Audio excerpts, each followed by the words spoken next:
So hand painting can be very daunting, right? What we're gonna do today, Liz and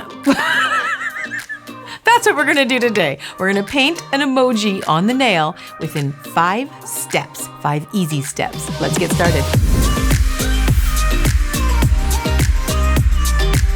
Hand painting and drawing on the nails is actually rather intimidating. But Liz and I have got together and we're going to break it down to 5 easy steps that you can actually do it. Now, Liz tells me she never used to draw, like up until 2 years ago. No. Not a thing, she says. I could not do nail art until about 2 years ago. Which is amazing because I've seen some of her work on Instagram and she actually is very talented. I'm lucky. I have a natural ability for it. I've actually drawn pictures my whole life. I did really good in school in art. Not good in math, but good in art. And I think that's why I find nails so easy. It just comes naturally to me. Yeah. But I've never had any professional training. I have actually drawn some things and gotten completely off guard and it doesn't fit on the nail. That's just the way it is. So I'll erase it and do it again. So I don't get it right the first time. So there's nothing wrong with a little bit of education to help us, especially with what I've seen you being able to do. Right. When you say you can't draw, which is hard to believe, but... Yeah, I feel like in our industry, there's a lot of natural-born artists, but how does someone who's either a natural-born artist and isn't quite sure how to hone their skill and really do a good job with it, or even someone who doesn't have that natural gift, how can they learn how to do this a little bit faster, a little bit easier? Yeah. I've always wanted to do this video and showing about hand painting, but I know that it's hard and I know I have a natural ability for it. So I always felt kind of weird about it because how can I teach something and say it's easy when it comes easy for me? But then when Liz, we were talking about this and she showed me her art and I'm like, come on, you can draw. And she showed me her artwork. And as you can see, you can check it out and it's good. But then she said she couldn't. So that's what we're going to do today. Yeah. Break it down in 5 steps for someone who has a natural ability and someone who does not. Yeah. Process you can follow. Yeah. A process we can follow. So we have broken it down to 5 steps. And the first one is? So first one is anytime you look at something for the first time, whether it's a picture you want to recreate, a photo, whatever it is, it's very intimidating to look at the whole thing. So the first thing we're going to do is break down whatever we're going to draw into recognizable shapes. So we have this here for you. So maybe quickly go over, what type of shapes you see and just break it down from one big cohesive piece to little things that you can recognize. Yeah, which this is so interesting to do. Obviously, it's a circle. Yep. So my problem will be proportion. I'll draw the circle and maybe I'll do the eye and then I get it wrong, so I have to erase. Yep. So yes, this I see a circle and obviously some teardrop circles in here. And I see many half circles or quarter circles because of this and this and this and this. And it's really it's just a bunch of circles really and little fragments of circles. Yeah, so as soon as you start doing that, it becomes something much easier for you to absorb, much less intimidating when you go, oh, this isn't so bad. It's actually these types of shapes all together make this image. Yeah, right. But to your point, space planning is where it becomes hard because this is obviously much bigger than a nail. Yes. That's a little bit big. Look at my nails. Yeah, so we got to shrink this down. Yep. So you have found a program. Yes. Okay, so this is really cool, and I think it's something very helpful for anyone. And honestly, it is free, it's easy, and it can be done with a bunch of different options. And this is not sponsored, by the way. I'm not paid to promote this. Yes, yeah. This is just something for people to use, it. and tips and tricks that you share, I think, make it or break it, right? Yeah. Okay, so the first thing that we're going to do to get started is take a picture of the nail that we're going to draw on, because obviously it could be different lengths, different widths, different shapes. Every finger is shaped Every finger's a little bit different. So we're just going to take a picture, and if you have a white nail, that's great, but it can also just be the finished filed nail. So we're just going to take a quick pic, close up of the nail we're going to draw on. Okay. Then I'm going to take a picture of whatever I want to put on the nail. So we can take a quick picture of our little cute smiley emoji here. Okay. And I'm just going to open up an image editing app. I'm going to use PixArt, which is one that I have used religiously for a long time. I really like it. And I'm just going to pull up the 2 images that I just took. So the first one is going to be an image of your nail. And all I have to do is scroll over to where it says add photo. There's a bunch of different options for different apps for this as well, but what you want to do is overlay one image on top of the other. I can also trim this and make it more transparent. So now I get an idea of where this is going to line up if I want to put that smiley face on the nail. That is so cool right there in itself, because that gives you perspective of where everything goes. Yes, it's like a map for your art.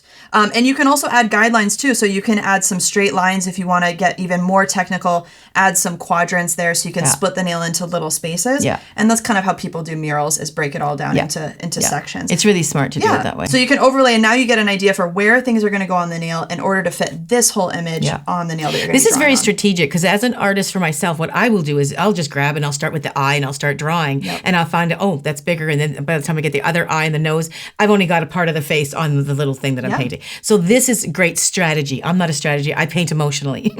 So this is a really great first step strategy. Yeah, I think this is going to be really awesome. So number 3 is tool selection. This is really important because this is your brush. As we learned in many of my videos, brush is so important. Okay, so let's break this down. So if we're going to do a little design like this, you can buy them in art stores too. So what's your favorite one for this kind of design? So I actually love something that's kind of in between. I like kind of a medium length brush, which is kind of something along, is this the one right here? I think so. Or is it this one? No, that's it. Is it that one? Yeah. Yeah. So something that's kind of medium point, not super long. Okay. Let's play with that one then. And I guess we're going to start on there right away. So we're going to mix a color that we like. Yep. And we got to prep that brush. And there is a method to prepping a brush. Yes. So the colors I have isn't exact. This is a little bit orange. So we're going to mix a little bit of this yellow with it. And I don't know, I think to give it some solidness to it. A little bit of white? I'm terrible with the proper terminology. To give it a little more opacity to it, I think we need a little bit of white in there to bring it all together. Yeah, you can mix some in, or you can even make a white background too. Now I do have a thicker brush. I'm going to use that to actually just mix it all together. I might need more white. It's actually not bad. It's not bad at all. And I like how that yellow has just a teeny bit of shimmer in it. It's going to make it just a little bit sparkly. It's cute. You know, mixing the color is really important because if you get it off, emojis in particular are recognized by its color. So if you get it off, it may be a little bit, well, it is an emoji, but the color's wrong. Yeah. So you do kind of want to get it as close as you can. And starting with primary colors is really, really easy. That's not bad. Yeah, that's not bad. Stick him over there. It's a little soft. Maybe a touch more yellow? Yeah, okay. I think it needs a little more zip to it. This is the fun part. It is. Yeah, that's not bad. What do you think? Yeah, I don't think that's bad at all. Especially on the white background, I think it'll look good. Okay, go for it. All right, so a lot of people skip this step, and this is something that's really important because a lot of people just pick up a big blob of gel on the end of their brush.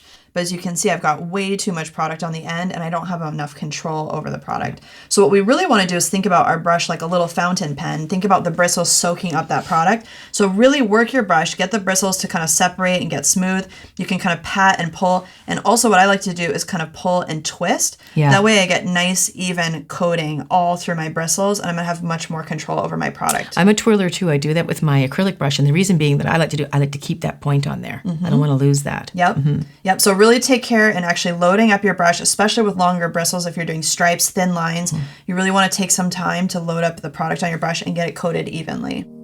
Number 4, surface preparation. So I'm just going to slightly buff it. Yeah, working on top of a nice smooth buff surface really helps to keep the gel from slipping and sliding.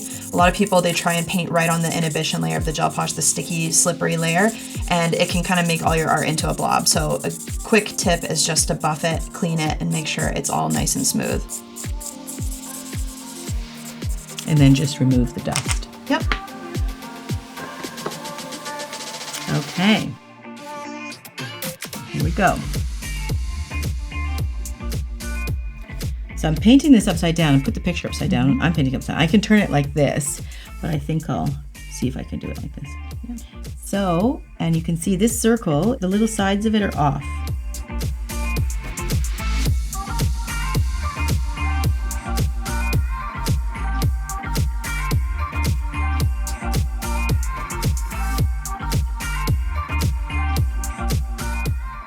So I'm just outlining it right now just to make sure that I get the size of it.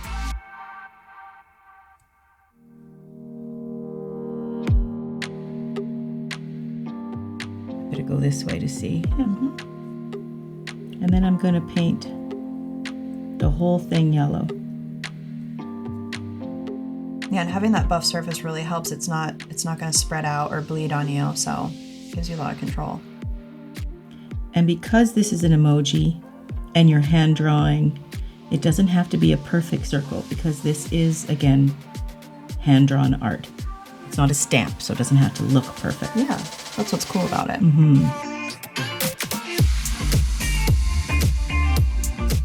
Now, one thing that we haven't talked about yet, but is really our final tip for everyone, is what happens if you mess up? Because that's one of the hardest things is you're doing this whole design. A lot of people try to do it in acrylic paint or in nail polish, and if you mess up on one piece, you've got to start over from the beginning. So the cool thing about gel is that you can cure and lock in your design as you go. So if after you're done doing this yellow circle, you just think it's the best yellow circle you've ever painted, why not lock in that design by curing it? And then you can do layer by layer. It's very forgiving.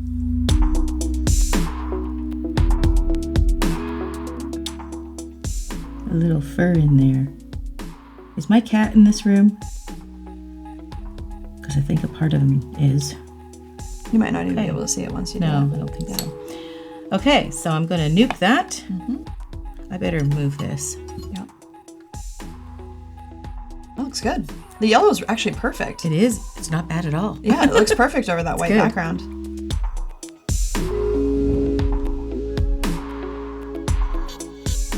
So I'm going to make the color for the mouth. And I would start with the mouth, me personally, because it's the biggest thing. And I want to get the biggest thing under control and placed. Then I can do all the little things. I'm going to mix a little bit of orange in with the brown to make a real... This brown has a little shimmer in it too. Yeah, it's fun. That's not too bad. Might need a little bit more. I think Critter wants in. Critter has made friends with Elizabeth. It's my boyfriend. Yep. And he wants in here, so he's crying at the door. He's so cute. I love Critter. He was the one who jumped up on your video last time. I love Critter. In the interview, that's right. Yeah. Okay, so again, I'm upside down. Hopefully that'll work for me. I might have to tilt it back the other way just to make sure. So if I look at this, if I drew this design, the phone in half, this picture in half, it looks to me that the mouth is just below the half line. So if I just, in my head, drew a line here, the mouth is just in this section.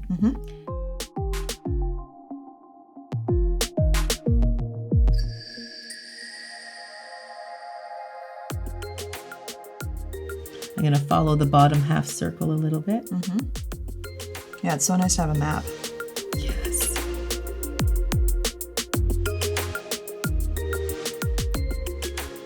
It's weird drawing it upside down. That looks really good though. I guess I brought that on myself, didn't I? Now, I don't have to really make the points of the smile really pointy because the teardrop is going to come right in there. I'm glad you picked this emoji and not the poop one, for example. This one's actually my favorite. Yeah, I use this one a lot too. Oh, he's cricket. He's kind of going. So I need to bring it a little bit wider. My fingers are moving too much. Yeah, having something to balance your hand on like that is also Does awesome. help. Okay, I'm gonna look at this. Oh, that's pretty centered. Looks good. Yeah, I'm gonna just fix. He looks like he's got a little bump on his lip there. Gonna fix that guy.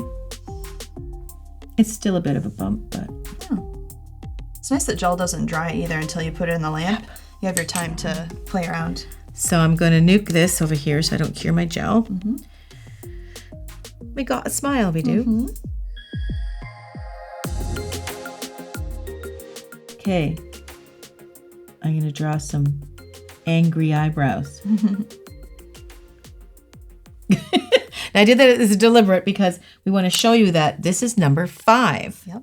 Go ahead. What's number 5? So the best thing about gel polish, especially doing art with gel polish, is you can clean as you go if you need to fix something. So I always recommend if you're happy with a layer, cure it. That way if you mess up on a little part, you can wipe it right off and start over. Brilliant. Okay, so because my little eyebrows are going to be important and the eyes and placement, I'm going to have to look at it this way to make sure I accurately get it. And I'll turn your phone around too. Yep. So the eyes are very important because it has a teardrop coming from it, which goes over top of the teeth, the smile. So I'm just going to do, and again, talking about shapes and circle back to, I think it was number 1 or something. It's a circle. It's a little part of a circle.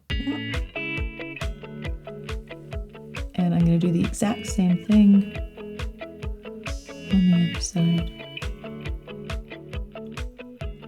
And then I'm going to do a little tiny eyebrow. And it's harder on this side, but I'm going to... There we go. That's probably a little too short. That looks super good. Okay, so I'm going to nuke that guy. Yep, lock it in. Because I need to add the teeth. Okay, step by step is the best way to go. Get some white in there for the teeth. And while we're at it, let's add the blue. Probably this one, eh? That's pretty.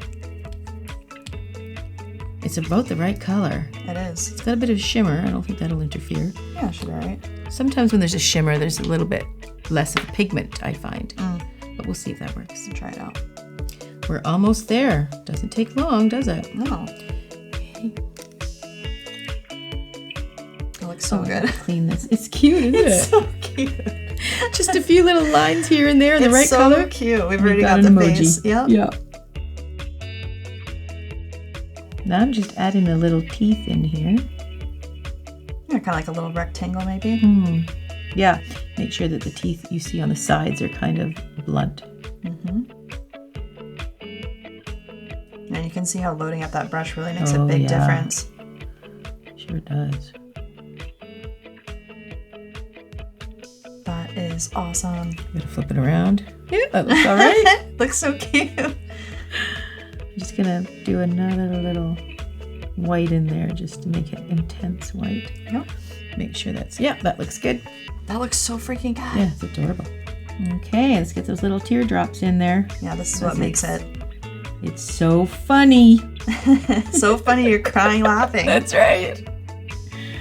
I probably overuse this guy too much too. Yeah, it's my favorite. At least it's a happy one. Yes, exactly. So I want to make sure I'm getting the flow of the tears, which are kind of flowing outward. Yep. So I'm going to use that motion first. And it's kind of a see-through blue. I'm going to take the white and the blue and mix it together because I want the blue to have a little more opacity than what it has there. I think I need that. Oh, you know what? Oh, let's try that one. Yeah, sorry. I'm just going to add this one too. I just need the, it's a very much of a cream color and I need that cream. Sometimes you don't have the exact colors. You just got to mix a few things to get it. Yeah, look at that. That's giving me the opacity that I'm looking for.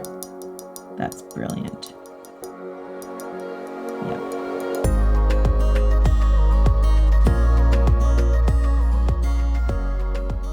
This guy is crying so much that it's almost coming right off of the nail. Do you notice that?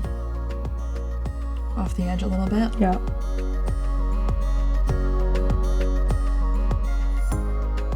I think I need to make it a fatter teardrop.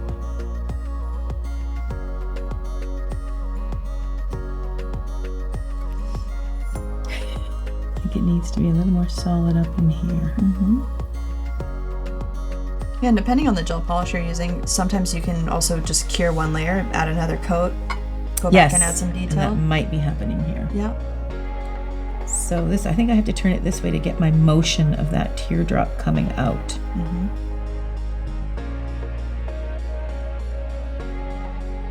That's why I bought those little emoji stuffies. I always wanted to do an emoji. Yeah, this is perfect. The gel polish stays put pretty well. Yeah. Okay, I'm going to nuke it and then I'm going to just tighten up the blue a little bit. Yep. And then it's just about top coat ready. Yep. Okay. So now that I've got the outline of the teardrop, I'm going to just crisp it up a little. I'm just going over the whole teardrop again. Yeah, you can absolutely do that.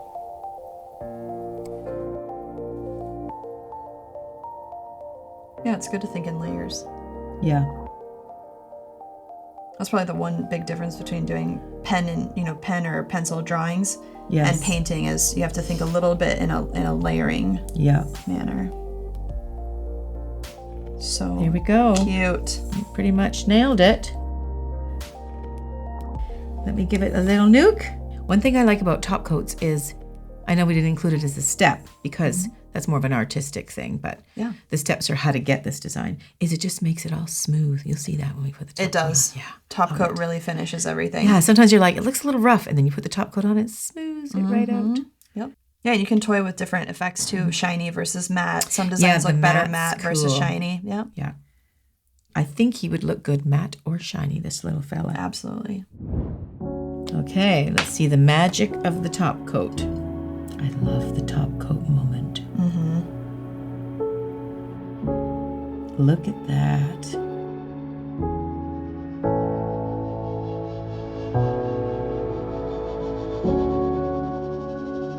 Isn't that cute? So cute. And you're right, the top coat really does just put a finishing touch on it. Yeah, I didn't have a matte coat here. We were going to try it with the matte, but you do a lot of work with matte, and it's actually quite stunning. It's an amazing application for matte. Yeah. Sometimes you lose the detail in shine. So if you have a lot of detail in something, matte usually works really well. Yeah.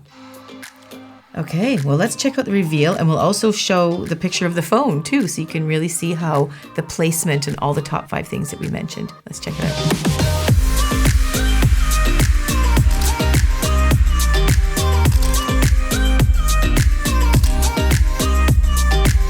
So like I said, I never had any professional training for drawing, but that helps me a lot because it helped me at a good starting point to contain my drawing. Absolutely. Yeah, I think having a plan, right? Yeah, you're right. And having those tricks so that you don't end up having to start from scratch every single time. Yeah, for me, that's where I lose it. I just do it too big, or I just don't get my proportions right. So that really heled me a lot. Good. You did an awesome job. It's so cute, seriously. Very cute. But you guys have got to check out, to prove my point, she said she couldn't draw. It's hard to believe. Check out her Instagram. What is it? The Nail Hub. Yeah, check that out because her drawings are actually quite beautiful. You do a really good job. And it's literally just practicing with this method. There's no other magic to it. Which I think it can help me. I think it can help everybody. Yeah. Thanks for joining us, and we'll catch you guys in the next video.